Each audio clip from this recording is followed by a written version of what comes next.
Hello viewers, আসসালামু আলাইকুম। আমি নয়ন আছি আপনাদের সাথে নতুন একটা ভিডিও নিয়ে। আর আজকের ভিডিও মেসেঞ্জার নিয়ে। হ্যাঁ, মেসেঞ্জারে নতুন নতুন কিছু ফিচার আছে যা আপনারা কখনোই দেখেন না। মানে আপনারা সবসময় নাড়াচাড়া করেন, বাট ওর যে কি কাজ এইটা সম্পর্কে আপনারা জানেন না। জানলে হয়তো আপনাদের মেসেঞ্জারে কথাবার্তা হোক আর যাই হোক খুব সহজলভ্য হয়ে যেত।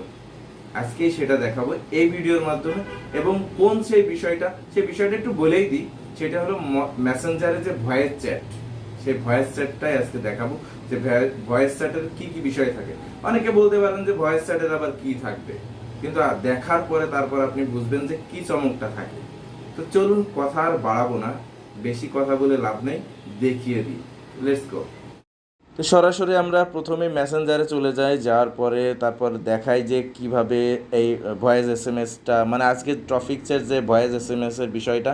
তো আমরা যে কোনো একটা মেসেঞ্জারের যে কোনো একজনের আইডিতে চলে গেলাম, যাওয়ার পরে যে ভয়েস এসএমএসের যে চিহ্নটা, এইটা আপনারা সবাই চিনেন এটাকে। তো আজকে ওইটাই দেখাবো যে ওইটার কি কি কাজ হয়। আমরা অ্যাজ ইউজুয়াল কাউরে ভয়েস এসএমএস কিভাবে পাঠাই, আমরা এই মাউথ স্পিকারটা চেপে ধরে রেখে তারপর আমাদের এসএমএস পাঠানোর জন্য যত কথা আছে সমস্ত কথাগুলো বলার পরে আমরা এইটা থেকে হাত উঠিয়ে নেওয়ার সাথে সাথেই এইটা চলে যায়। মানে আমরা কি কি বললাম সেইটা এইভাবে চলে গেল। আচ্ছা, এটার প্লে করার কিছু নেই, সবাই তো জানেন আমরা ভয়েস এসএমএস এভাবেই পাঠাই। আচ্ছা, এখন কথা হলো, আমি অনেক সময় আমার কথার মধ্যে ভুল ভ্রান্তি হয়ে যেতে পারে। ধরুন আমি এখন যা যা কথা বলছি এইটা আর কোনো রিকভারি করার সুযোগ নেই, আমি হাত উঠাবো আর এটা চলে যাবে। জাস্ট এসএমএসটা চলে যাচ্ছে, তৎক্ষণাৎ আমাদের এখানে আবার ক্লিক করে এটা রিমুভ করতে হবে। সে যদি শুনে ফেলে তাহলে আর রিমুভ করে কিছুই হলো না। এই ধরনের অনেক ধরনের প্রবলেম হয়। তো আজকের যে বিষয়টা দেখাবো, আচ্ছা আমি দেখেন, এখন দেখেন আমি ভয়েস এসএমএস করব বা আমার এই কথাটা ভয়েস এসএমএস হচ্ছে, কিন্তু আমি এইটা সেন্ড করব না, কারণ এর মধ্যে অনেক ধরনের প্রবলেম থাকতেই পারে। কথা বলতে বলতে অনেক ধরনের প্রবলেম থাকতে পারে। আচ্ছা, আমি এটা তো টিপে ধরে রাখছি, আঙুল দিয়ে আমার টিপে ধরে রাখছি, আমার কথা উঠতেছে, রেকর্ড হচ্ছে। এখন সে মনে করেন আমার একটা বড় ধরনের প্রবলেম, মানে একটা এলোমেলো কথা বলে ফেললাম। এখন আমার চিন্তা যে আমি এটা বাদ দেবো। আচ্ছা, বাদ দিতে হবে তাহলে কীভাবে? আমার হাতটা জাস্ট বাম দিকে, ডান ডান যেখানে চেপে ধরে রাখেন বাম দিকে এইভাবে সুইপ করবেন, তাহলে আমার এইটা আর যাবে না, মানে সেন্ড হয়ে যাবে না। তো আপনারা বুঝতেই তো পারলেন, জাস্ট বাম দিকে সুইপ করলে আর এটা সেন্ড হবে না। আমি আপনাদের জন্য দেখেন আবার দেখাচ্ছি, ওখানে টিপে ধরে রাখলাম, তারপরে জাস্ট বাম দিকে চেপে ধরেই বাম দিকে সুইপ করব, আমার এটা আর সেন্ড হবে না। তো আপনারা তো এইটা খুব সুন্দরভাবে বুঝতে পারলেন যে আমি মাইক্রোফোনে কথা বলতে বলতে যদি আমার কথার প্রবলেম হয় তাহলে আমি চেপে ধরা অবস্থায় বাম দিকে সুইপ করলে আমার সেটা আর সেন্ড হবে না। তো এটা তো আপনারা ক্লিয়ার। এখন দ্বিতীয় যে বিষয়টা দেখেন, আমরা মাইক্রোফোনের এইটাই ক্লিক করে ধরে রাখলাম। এখন আমরা যা বলতেছি সেটা রেকর্ড হচ্ছে। আচ্ছা, উপরে দেখেন একটা লক বাটন, মানে জাস্ট উপরে একটা লক বাটন মতো দেখা যাচ্ছে। আমাদের ওই লক বাটনের কাজটা এখন বলি। আমাদের অনেক সময় হাতে প্রবলেম হতে পারে, হাত ব্যথা হয়ে যেতে পারে, কথা বলতে বলতে অনেক ধরনের প্রবলেম হতেই পারে।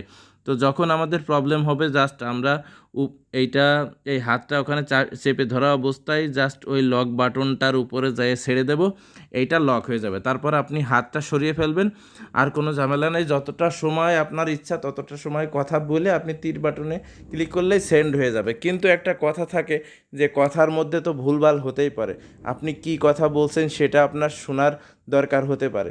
এখন এই সিস্টেমটা তো খুবই আনকমন, যে আপনারা একটা কথা বললেন, সেটা কি কথা বললেন, ভুল বললেন না ঠিক বললেন, সেইটা জানতে হবে। আচ্ছা, জানার জন্য দেখেন বাম পাশে ওই ডিলিট বাটনের পাশে একটা প্লে বাটন দেওয়া আছে। জাস্ট আপনাদের ওই প্লে বাটনটাই যদি ক্লিক করেন, তাহলে আপনারা এতক্ষণ ধরে যে যে কথা বলছেন সব কথাই আপনারা ওখানে শুনতে পারবেন। ডিলিট বাটনের পাশেই যে প্লে বাটন, আচ্ছা আমরা প্লে বাটনে এখন ক্লিক করে দেখেন, দেখার পরে আপনাদের জানাচ্ছি। প্লে বাটনটায় ক্লিক করলেই দেখেন এইখানে চলে আসলো যে আমরা সেন্ড করার আগে আমরা শুনে নিই আবার যে আমরা কি বললাম। ওই প্লে বাটনে আবার অন করবেন, তো দেখবেন যে আপনি প্রথম থেকে যে রেকর্ডটা করছেন একদম প্রথম থেকে ওইটা আবার আপনাকে শুনিয়ে দেবে। যদি মনে হয় যে না এইটা সব ঠিকঠাক আছে, সেন্ড বাটনে ক্লিক করবেন, এটা চলে যাবে। আর যদি সেন্ড বাটনে ক্লিক না করেন, মনে করেন না আমার সব কিছু সব ঠিকই আছে, সমস্ত কথাবার্তা ঠিক আছে।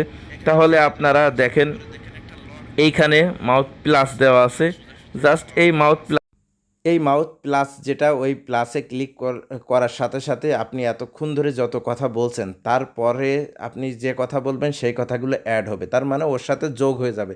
এত সময় ধরে যে কথা বলছেন তার সাথে যোগ হয়ে আবার অ্যাটাচড হয়ে আবার নতুন করে রেকর্ড হওয়া শুরু করবে। আবার যদি পুশ করে আবার শুনতে চান শুনবেন।